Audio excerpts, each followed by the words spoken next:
जैसे कि हम जानते हैं कि एक इकोनॉमी में 3 सेक्टर्स होते हैं।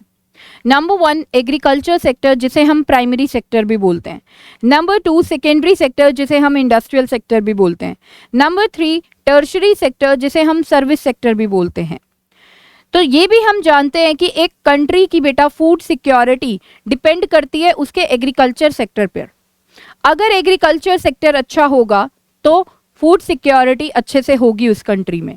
अगर एग्रीकल्चर सेक्टर अच्छा नहीं है, वेल डेवलप नहीं है, तो उस कंट्री में फूड सिक्योरिटी नहीं होगी। अब ये फूड सिक्योरिटी क्या है? फूड सिक्योरिटी का मतलब है कि जो फूड है वो अवेलेबल होना चाहिए to all the people in the country. Availability होनी चाहिए फूड ग्रेन्स की। दूसरी चीज अफोर्डेबिलिटी होनी चाहिए कि ठीक प्राइजेस पर, रीजनेबल प्राइजेस पर फूड ग्रेन्स अवेलेबल हो, जिससे कि हर एक सिटीजन जो है कंट्री का वो फूड ग्रेन्स को खरीद पाए। ठीक है, अवेलेबिलिटी, अफोर्डेबिलिटी भी हो गया। तीसरा एक्सेसिबिलिटी, कि जो फूड ग्रेन्स है वो अवेलेबल इजीली हो पाए, हर एक सिटीजन एक्सेस ले पाए फूड ग्रेन्स जो भी प्रेजेंट है पर्टिकुलर कंट्री में। तो यहाँ पर अब हम बात करेंगे कि इंडिया का एग्रीकल्चर सेक्टर कैसा था। जैसे कि हमने रोल देखा एग्रीकल्चर सेक्टर का कि एग्रीकल्चर सेक्टर वेल डेवलप्ड होना बहुत ज़्यादा ज़रूरी है, तभी उस पर्टिकुलर कंट्री में फूड सिक्योरिटी मेंटेन की जा सकती है। तो अब हम देखते हैं बेटा from the history of India कि इंडिया का एग्रीकल्चर सेक्टर कैसा था जब हमें इंडिपेंडेंस मिलने वाली थी। तो इसे हम ऑलरेडी स्टडी कर चुके हैं चैप्टर 1 में, Indian economy on the eve of independence में। हमने देखा था बेटा कि इंडिया का एग्रीकल्चर सेक्टर स्टेगनेंट रह गया था। स्टेगनेंट मतलब ग्रो नहीं कर पा रहा था। अब क्यों नहीं ग्रो कर पा रहा था, उसके पीछे बहुत से रीजंस थे कि इंडिया का एग्रीकल्चर सेक्टर बैकवर्ड है। ठीक है, उसमें कोई एडवांस टेक्निक्स वगैरह यूज नहीं होती थी। दूसरी चीज, जो ब्रिटिशर्स थे उन्होंने कोई भी स्टेप नहीं लिए थे इम्प्रूव करने के लिए एग्रीकल्चर सेक्टर को। तीसरा, ब्रिटिशर्स ने फोर्स किया था हमारे इंडियन फार्मर्स को कि वो अपने फार्म लैंड्स पे इंडिगो की प्रोडक्शन करें, फूड ग्रेन्स की प्रोडक्शन ना करें, जिसकी वजह से फूड ग्रेन्स के प्राइसेस बहुत ज़्यादा इंक्रीज कर गए थे इंडियन इकोनॉमी में, जिसकी वजह से फेमीन आ गई थी। अब ये फेमीन क्या होती है? फेमीन होता है बेटा जब भी प्राइसेस बहुत ज़्यादा इंक्रीज हो जाते हैं फूड ग्रेन्स के, जिसकी वजह से फूड ग्रेन्स को लोग अफोर्ड नहीं कर पाते हैं और फिर भूख के कारण उनकी डेथ तक हो जाती है। That is called famine. तो इंडियन इकोनॉमी में फेमीन तक आ गई थी। ब्रिटिशर्स बहुत ज़्यादा एक्सप्लॉइट करते थे हमारे इंडियन फार्मर्स को, जिसकी वजह से एग्रीकल्चर सेक्टर ग्रो प्रॉपरली नहीं कर पा रहा था। अब आपके माइंड में बेटा एक क्वेश्चन आ रहा होगा कि ब्रिटिशर्स तब तक थे जब तक हमें इंडिपेंडेंस नहीं मिली थी। जब हमें इंडिपेंडेंस मिल गई थी तो तब इंडिया वालों ने क्या करा अपने एग्रीकल्चर सेक्टर को इम्प्रूव करने के लिए? क्योंकि हमने अभी देखा कि इम्प्रूवमेंट तो बहुत ही ज़्यादा ज़रूरी है एग्रीकल्चर सेक्टर में, तभी कंट्री में फूड सिक्योरिटी को अटेन किया जा सकता है। तो बेटा इस वीडियो में हम लोग यही बात करने वाले हैं कि इंडिया वालों ने कौन से स्टेप्स उठाए जिससे कि इंडिया में फूड सिक्योरिटी को मेंटेन किया जा सके। जय Shri Shyam everyone, this is your educator Sakshi Dua, welcomes you to class 12 grooming education. तो आज बेटा इस वीडियो में हम लोग बात करने वाले हैं कि इंडिया वालों ने एग्रीकल्चर सेक्टर को इम्प्रूव करने के लिए कौन से स्टेप्स उठाए। उसमें से एक मेजर स्टेप था बेटा ग्रीन रेवोल्यूशन का, जिसे हम डिटेल में अभी स्टडी करने वाले हैं इस वीडियो में। ग्रीन रेवोल्यूशन के बारे में हम क्या क्या स्टडी करेंगे।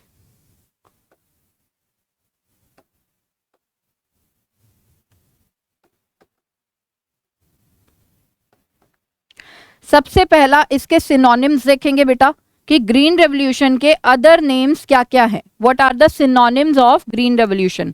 अदर नेम्स क्या क्या हैं ग्रीन रेवोल्यूशन के, कि फादर कौन है ग्रीन रेवोल्यूशन के, इंडिया में कौन है और वर्ल्ड में कौन है।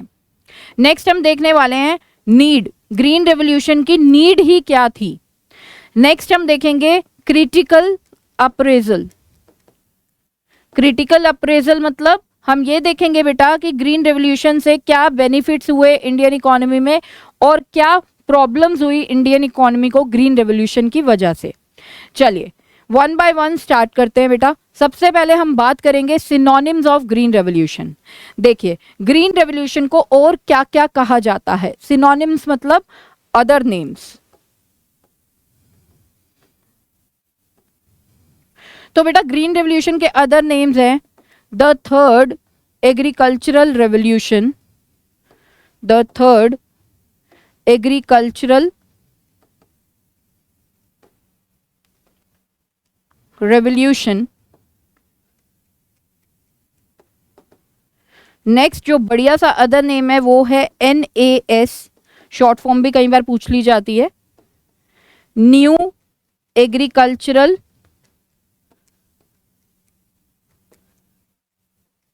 Strategy, new agricultural strategy. ठीक है बेटा, आपसे ये वाला तो नहीं पूछा जाएगा, मतलब आपसे अगर कोई क्वेश्चन पूछा जाता है ग्रीन रेवोल्यूशन से रिलेटेड तो या तो ग्रीन रेवोल्यूशन लिखा हुआ आएगा या फिर ये न्यू एग्रीकल्चरल स्ट्रैटेजी लिखा हुआ आएगा। तो इसको तो जरूर ध्यान में रखना कि अदर नेम ग्रीन रेवोल्यूशन के दो हैं, ये आप फिर भी इग्नोर कर सकते हो, that is the third agricultural revolution, but NAS को जरूर याद रखना है, that is new agricultural strategy. Okay, चलिए अब आगे बढ़ते हैं बेटा कि फादर कौन थे ग्रीन रेवोल्यूशन के। इंडिया में बात करेंगे, इंडिया में ग्रीन रेवोल्यूशन के फादर कौन थे, तो वो हैं MS स्वामीनाथन, MS स्वामीनाथन। तो बेटा ये 1 मार्कर में पूछा जा सकता है कि ग्रीन रेवोल्यूशन के फादर कौन थे इंडिया में, तो ये हैं MS स्वामीनाथन। नेक्स्ट अब हम बात करेंगे father of green revolution in world. World में फादर कौन है ग्रीन रेवोल्यूशन के, वो हैं बेटा Norman Borlaug. Okay, Norman Borlaug. तो वर्ल्ड का तो फिर भी नहीं पूछा जाएगा, बट हाँ इंडिया का आपको पूछा जा सकता है, तो ध्यान रखिए father of green revolution in India is MS Swaminathan. तो अब हम बात करेंगे बेटा मीनिंग ऑफ ग्रीन रेवोल्यूशन की, मीनिंग ऑफ ग्रीन रेवोल्यूशन।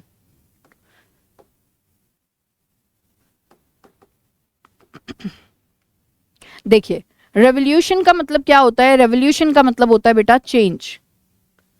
अब जैसे कि हमने चैप्टर 1 में देखा कि इंडिया का बर्थ रेट ज्यादा था इंडिया के डेथ रेट से, तो इसकी वजह से क्या हो रहा था कि जो इंडिया की पॉपुलेशन है वो बहुत ही तेजी से ग्रो कर रही थी, यानी कि इंडिया था बेटा स्टेज ऑफ पॉपुलेशन एक्सप्लोजन में, पॉपुलेशन एक्सप्लोजन में। स्टेज ऑफ पॉपुलेशन एक्सप्लोजन मतलब वो वाली स्टेज जहां पर किसी पर्टिकुलर कंट्री की पॉपुलेशन बहुत ही तेजी से बढ़ती है। तो अब इंडिया को क्या करना पड़ रहा था, इंडिया को फूड ग्रेन्स इंपोर्ट करने पड़ रहे थे USA से। इंडिया को क्या करना पड़ रहा था, USA से इंपोर्ट करने पड़ रहे थे फूड ग्रेन्स, मतलब परचेज करने पड़ रहे थे फूड ग्रेन्स USA से to meet the entire needs of the food grains of all the population. जितनी भी पॉपुलेशन थी बेटा उसको फीड करने के लिए इंडिया का एग्रीकल्चर सेक्टर वेल डेवलप नहीं था, जिसकी वजह से India was dependent on USA, United states of America पे इंडिया डिपेंड था, और वहां से इंडिया क्या करता था, इंपोर्ट करता था रॉ मटेरियल्स का। ठीक है, तो यानी कि बेटा यहाँ पे अगर मैं बात करूँ तो मैं 1 वर्ड में ये बोल सकती हूँ कि India was not self sufficient, India self sufficient नहीं था फूड ग्रेन्स के केस में। मतलब इंडिया बेटा डिपेंडेंट था किसी और के ऊपर, इंडिया अपनी पूरी पॉपुलेशन को खुद फीड नहीं कर पा रहा था, जिसकी वजह से ग्रीन रेवोल्यूशन को इन्वेंट किया गया, ग्रीन रेवोल्यूशन को लाया गया। ग्रीन रेवोल्यूशन की नीड ये थी। तो मीनिंग के साथ साथ हमने पहले क्या समझा, हमने नीड को समझा कि ग्रीन रेवोल्यूशन को लाने की नीड ही क्या थी। तो नीड यही थी कि इंडिया की पॉपुलेशन बहुत ही तेजी से डेवलप हो रही थी, लेकिन इंडिया का एग्रीकल्चर सेक्टर स्टेगनेंट था, जिसकी वजह से इंडिया अपनी पूरी पॉपुलेशन को फीड नहीं कर पा रहा था, और अपनी पॉपुलेशन को फीड करने के लिए इंडिया को USA के ऊपर डिपेंड होना पड़ रहा था, क्योंकि वो USA से इंपोर्ट करता था फूड ग्रेन्स को to feed the entire population. तो यानी कि India was not self sufficient in case of food grains.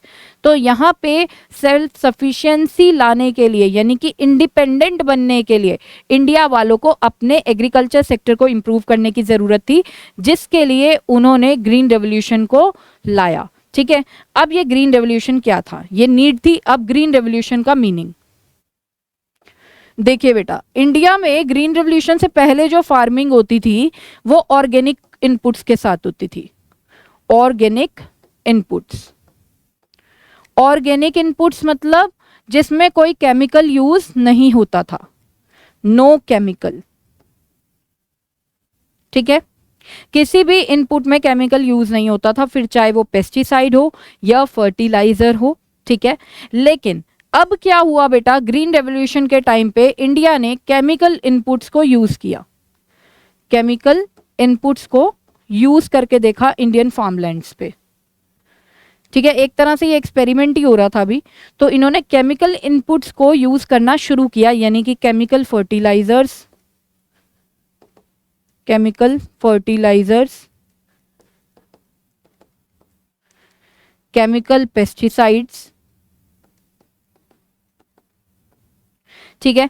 Chemical fertiliser, chemical pesticides use करना शुरू कर दिया, और साथ में यूज किया बेटा HYV सीड्स को। अब ये HYV क्या है, HYV की फुल फॉर्म है हाई यील्डिंग वैरायटी सीड्स। मतलब ये ऐसी सीड्स हैं बेटा जिनको यूज करने से हाई यील्ड होती है, यील्ड मतलब प्रोडक्शन, ठीक है। मतलब फार्म लैंड्स पे जब ये high yielding variety seeds use होती है तो फार्मर ज्यादा प्रोडक्शन कर पाता है, साथ में वैरायटी ऑफ क्रॉप्स को भी उगा पाता है, मतलब मल्टीपल क्रॉपिंग कर पाता है, ठीक है। तो हाई यील्डिंग वैरायटी सीड से क्या हुआ, दो फायदे हुए, एक कि प्रोडक्शन इंक्रीज हो जाती है फार्मर की, ठीक है, प्रोडक्शन एंड प्रोडक्टिविटी इंक्रीज हो जाती है, आउटपुट ज्यादा जनरेट हो पाता है। दूसरा बेटा, वैरायटी ऑफ क्रॉप्स प्रोड्यूस कर सकता है फार्मर अगर वो HYV सीड्स को यूज कर रहा है, ठीक है। मतलब वो मल्टीपल क्रॉपिंग पैटर्न यूज कर सकता है इजीली जब वो HYV सीड्स को यूज कर रहा है। तो इंडियन फार्मलैंड्स पे केमिकल फर्टिलाइजर, केमिकल पेस्टिसाइड्स और HYV सीड्स, यानी कि ये न्यू एग्रीकल्चरल टेक्निक्स थी, इनको जैसे ही यूज किया तो प्रोडक्शन और प्रोडक्टिविटी बहुत ही ज्यादा इंक्रीज हो गई, मेनली दो क्रॉप्स की, वो थी wheat and rice. Mainly wheat and rice की प्रोडक्शन बहुत ही तेजी से बढ़ गई थी इंडिया के फार्म लैंड्स पे जब इंडिया में न्यू एग्रीकल्चरल टेक्निक्स को यूज किया गया, यानी कि HYV सीड्स को यूज किया गया, केमिकल फर्टिलाइजर्स को यूज किया गया, केमिकल पेस्टिसाइड्स को यूज किया गया। तो इस चेंज को बेटा हम बोलते हैं ग्रीन रेवोल्यूशन। चेंज कौन सा हुआ मैम, चेंज बेटा ऐसा हुआ कि जिस इकोनॉमी में शॉर्टेज थी फूड ग्रेन्स की, शॉर्टेज थी पहले फूड ग्रेन्स की, तो ग्रीन रेवोल्यूशन के इनपुट्स को यूज करते ही उसी इकोनॉमी में सरप्लस हो गई थी बेटा फूड ग्रेन्स की। सरप्लस मतलब अब एक्स्ट्रा फूड ग्रेन्स बनने लगे थे। तो ये चेंज था ना इंडियन इकोनॉमी का कि पहले जहां पे शॉर्टेज थी फूड ग्रेन्स की, अब सरप्लस फूड ग्रेन्स हो गई थी। कैसे हुई, वो कुछ इस तरह से, use of HYV seeds, chemical fertilisers, या आप बोल सकते हैं केमिकल इनपुट्स, जिसके अंदर केमिकल फर्टिलाइजर्स एंड पेस्टिसाइड्स आ गए। तो ये जो चेंज देखा गया इंडियन इकोनॉमी में कि production of food grains, mainly wheat and rice की, हम मेंशन करेंगे मेनली वीट एंड राइस की प्रोडक्शन बहुत तेजी से इंक्रीज हो गई थी। क्यों हो गई थी, क्योंकि हमने HYV seeds and chemical inputs, chemical fertilisers and chemical pesticides को यूज किया था, उस वजह से। तो इस चेंज को हम बोलते हैं बेटा ग्रीन रेवोल्यूशन, जिसे हम न्यू एग्रीकल्चरल स्ट्रैटेजी भी बोलते हैं। चलिए तो मीनिंग देखते हैं बेटा ग्रीन रेवोल्यूशन का। Green revolution meant to a series of initiatives occurred during 1960s। जैसे कि मैंने आपको बताया कि ग्रीन रेवोल्यूशन लेट 1960s में आया था। तो ग्रीन रेवोल्यूशन क्या है, ग्रीन रेवोल्यूशन वो सीरीज ऑफ इनिशिएटिव्स है, वो मतलब वो सारे के सारे एक्शंस हैं, वो इनिशिएटिव है जो इंडिया ने लिया। कब लिया, ड्यूरिंग 1960s में, 1960s में लिया। That increased the production and productivity of agricultural crops, जिससे कि production and productivity agricultural crops की बहुत ज़्यादा इंक्रीज हो गई थी, मेनली वीट एंड राइस की, मेनली किसकी, गेहूं और चावल की, वीट एंड राइस की, due to use of some new scientific techniques, जो कि थी HYV seeds and chemical fertilisers, chemical pesticides etcetera. तो ये है बेटा ग्रीन रेवोल्यूशन का मतलब। चलिए अब हम बात करेंगे नीड फॉर ग्रीन रेवोल्यूशन। जो मैंने आपको ऑलरेडी बताया कि क्या नीड थी ग्रीन रेवोल्यूशन की इंडिया में, कि इंडिया का एग्रीकल्चर सेक्टर इतना डेवलप नहीं था कि वो पूरी पॉपुलेशन को फीड कर सके। तो India was dependent on USA for the import of food grains. India क्या कर रहा था, इंडिया बेटा फूड ग्रेन्स को इंपोर्ट कर रहा था। कहां से इंपोर्ट कर रहा था, यूएसए से। तो मतलब बेटा इंडिया किसके ऊपर डिपेंड था, India was dependent on USA for the import of food grains so that the India can feed its entire population. तो इंडिया में फूड सिक्योरिटी नहीं थी, ठीक है, India was not self sufficient in food grains. तो India अब अपने आप को सेल्फ सफिशिएंट करना चाहता था फूड ग्रेन्स में। इंडिया ये चाहता था कि वो इंडिपेंडेंट बने और वो अपने दम पर ही अपनी पूरी पॉपुलेशन को फीड कर सके, अपनी पूरी पॉपुलेशन को फूड ग्रेन्स अवेलेबल करा सके, जिसकी वजह से इंडिया में ग्रीन रेवोल्यूशन लाने की नीड पड़ी। चलिए नेक्स्ट बेटा, अब हम बात करेंगे बेनिफिट्स ऑफ ग्रीन रेवोल्यूशन। अब ग्रीन रेवोल्यूशन जब आया तो क्या क्या बेनिफिट्स हुए, तो आइए देखते हैं वन बाय वन। देखिए, increase in agricultural productivity which improved the situation of agriculture sector। देखिए प्रोडक्टिविटी इंक्रीज हो गई थी एग्रीकल्चर सेक्टर में। आपने देखा कि फूड ग्रेन्स की प्रोडक्शन इंक्रीज हो गई थी। जिस इकोनॉमी में पहले शॉर्टेज हुआ करती थी फूड ग्रेन्स की, उसी इकोनॉमी में अब फूड ग्रेन्स बहुत ही ज़्यादा प्रोड्यूस हो गए थे। तो मेनली वीट एंड राइस की प्रोडक्शन एंड प्रोडक्टिविटी बहुत ही ज़्यादा क्या हो गई थी, इंक्रीज हो गई थी। तो एग्रीकल्चरल प्रोडक्टिविटी क्या हो गई थी, इंक्रीज हो गई थी। और बेटा हर किसी सेक्टर की डेवलपमेंट डिपेंड करती है उसकी प्रोडक्टिविटी पे। और बेटा क्या होता है, जहाँ पर भी प्रोडक्टिविटी इंक्रीज होती है तो वहाँ पर ग्रोथ भी होती है। तो इससे एग्रीकल्चर सेक्टर क्या हो रहा था, ग्रोथ हो रहा था, इंडिया का एग्रीकल्चर सेक्टर ग्रो कर रहा था। Next, achieving the self sufficiency in food grains. अब इंडिया को यूएसए के ऊपर डिपेंड रहने की कोई ज़रूरत नहीं थी फूड ग्रेन्स के लिए, क्योंकि अब इंडिया इतनी ज़्यादा प्रोडक्शन कर पा रहा था कि इंडिया इंपोर्ट करने के बजाय एक्सपोर्ट कर रहा था फूड ग्रेन्स का।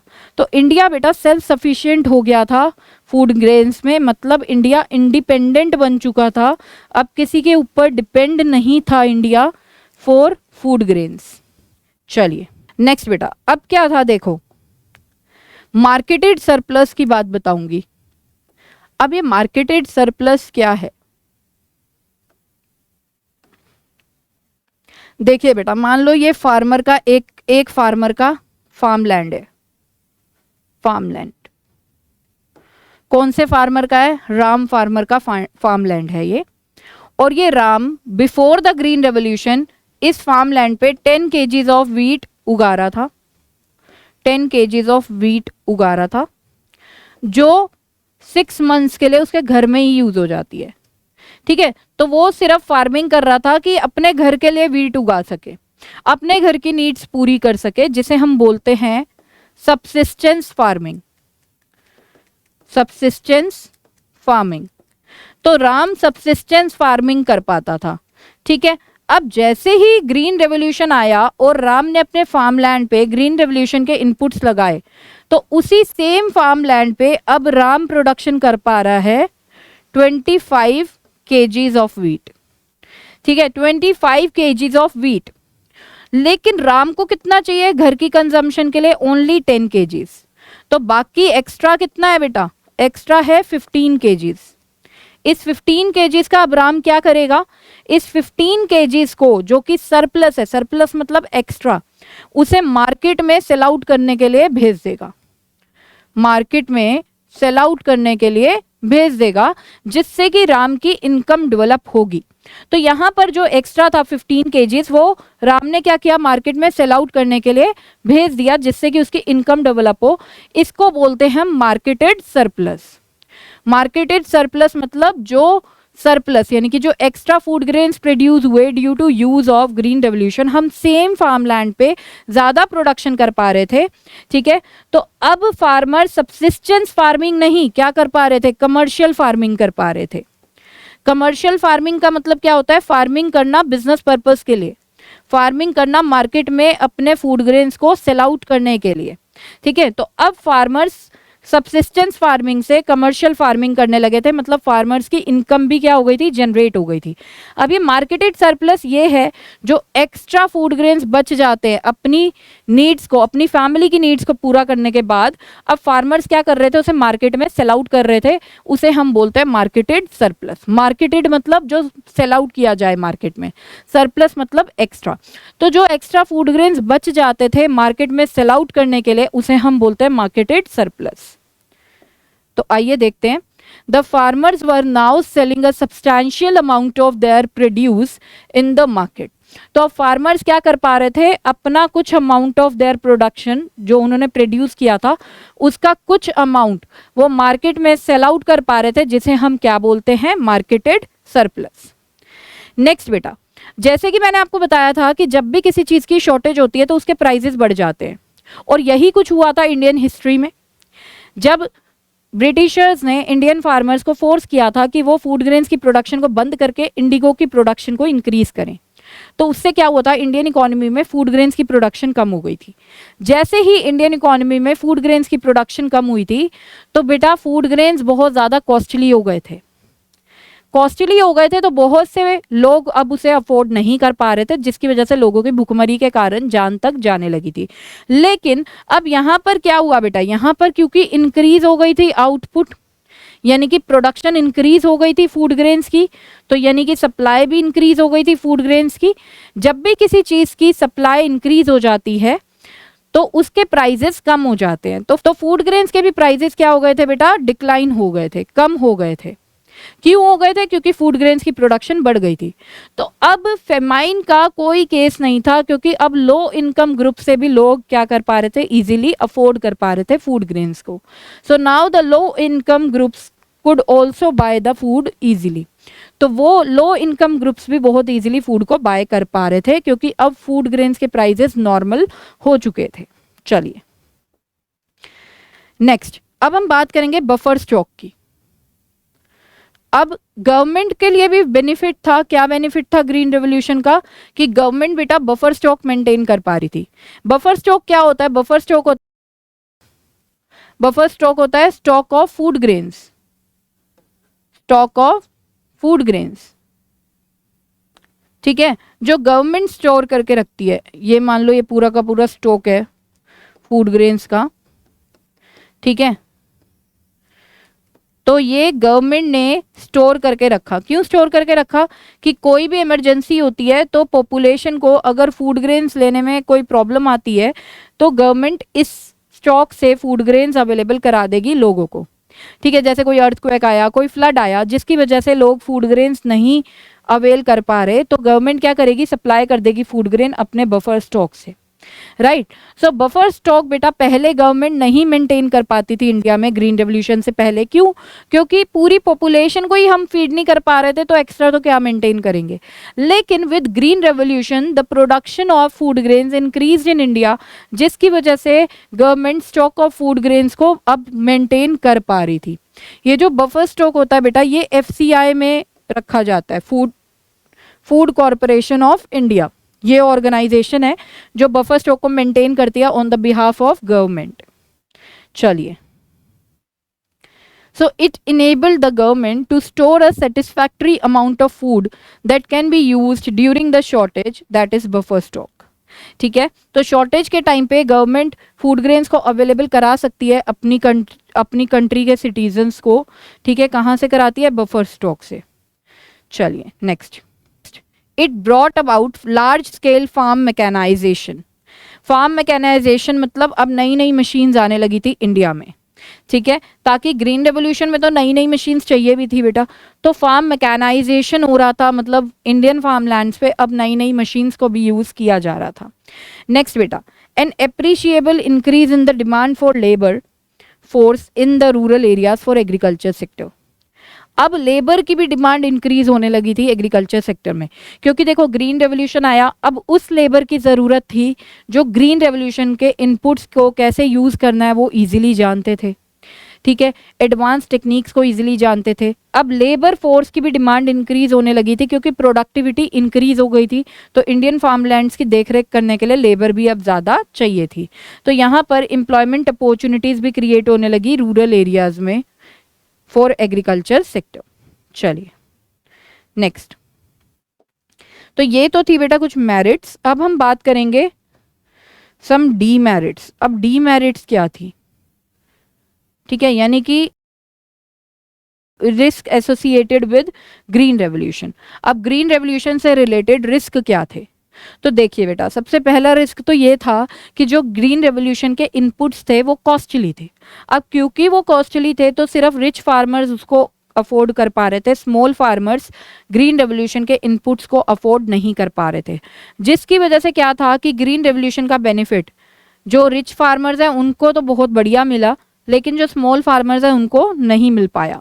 तो जो इनइक्वालिटीज ऑफ इनकम थी वो डिक्रीज नहीं हुई थी, इससे क्या हुई थी, इंक्रीज होती चली जा रही थी, क्योंकि रिच तो और रिचर बनता जा रहा था, लेकिन स्मॉल फार्मर की सिचुएशन में कोई चेंज नहीं था। ठीक है, तो यहाँ पर due to huge capital investment requirement, कि ग्रीन रेवोल्यूशन में आपको कैपिटल इन्वेस्टमेंट बहुत ज़्यादा करनी पड़ती थी, it was difficult for the small farmers to adopt the new technologies and methods. तो स्मॉल फार्मर्स के लिए डिफ़िकल्ट था कि वो न्यू टेक्नोलॉजी को अडॉप्ट कर सके। Next, this could result in increase of disparities between small and big farmers. Disparities मतलब डिफरेंसेस। तो इसकी वजह से क्या हो रहा था, जो इनकम इनइक्वालिटीज थी वो क्या हो रही थी, वो इंक्रीज होती जा रही थी। जो गैप था रिच और पुअर फार्मर की इनकम में वो और ज़्यादा इंक्रीज होता चला जा रहा था। नेक्स्ट, अब जो ग्रीन रेवोल्यूशन के बेनिफिट्स हैं बेटा वो मैंने आपको बताए कि वो मेनली वीट एंड राइस में देखे गए थे। हर एक फूड ग्रेन में ग्रीन रेवोल्यूशन का बेनिफिट नहीं देखा गया था, वो सिर्फ देखा गया था वीट एंड राइस में। तो यहाँ पर जो बेनिफिट्स थे ग्रीन रेवोल्यूशन के सिर्फ कौन सी क्रॉप्स में मिले, वीट एंड राइस में, मतलब उन्हीं फार्मर्स को फायदा हुआ जिन्होंने वीट एंड राइस को ग्रो किया था। ठीक है, नेक्स्ट, और क्या देखा गया बेटा, इससे अनएम्प्लॉयमेंट हुआ, मतलब बहुत से लोगों के काम भी चले गए, क्योंकि देखो अब अनस्किल्ड लेबर की ज़रूरत नहीं थी एग्रीकल्चर सेक्टर में, अब चाहिए थी स्किल्ड लेबर जो ग्रीन रेवोल्यूशन को अच्छे से समझ सके, ग्रीन रेवोल्यूशन के इनपुट्स को कैसे यूज़ करना है ये देख सके। तो यहाँ पर अब अनस्किल्ड वर्कर्स की रिक्वायरमेंट ख़त्म हो चुकी थी एग्रीकल्चर सेक्टर में, जिसकी वजह से अनएम्प्लॉयमेंट हो गया उन अनस्किल्ड वर्कर्स का। नेक्स्ट बेटा, फार्मर्स एंड वर्कर्स को बहुत सी हेल्थ इश्यूज होने लगे, हेल्थ प्रॉब्लम्स होने लगी, क्योंकि देखो केमिकल वाले फर्टिलाइजर्स यूज़ हो रहे थे, केमिकल वाले पेस्टिसाइड्स यूज़ हो रहे थे, तो उसको छिड़कने में आप जितना मर्जी नोज कवर कर लो, स्टिल फार्मर्स को प्रॉब्लम आती थी, कुछ ना कुछ तो इनहेल होगा ही ना।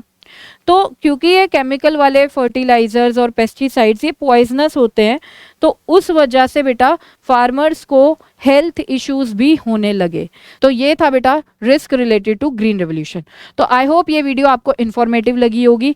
इस वीडियो को जल्दी से लाइक कर दीजिए, और अगर हमारे चैनल पे आप न्यू हैं तो प्लीज़ हमारे चैनल को सब्सक्राइब कर लीजिए, क्योंकि आपको यहाँ पर ऐसा ही कुछ इंटरेस्टिंग कंटेंट मिलने वाला है। और मैं आपको रिक्वेस्ट करती हूँ कि इस वीडियो को अपने फ्रेंड्स के साथ भी शेयर करें। तो यहाँ पर सेशन को एंड करती हूँ और मिलते हैं हमारे नेक्स्ट सेशन में। Till then bye bye, take care, जय Shri Shyam and keep studying.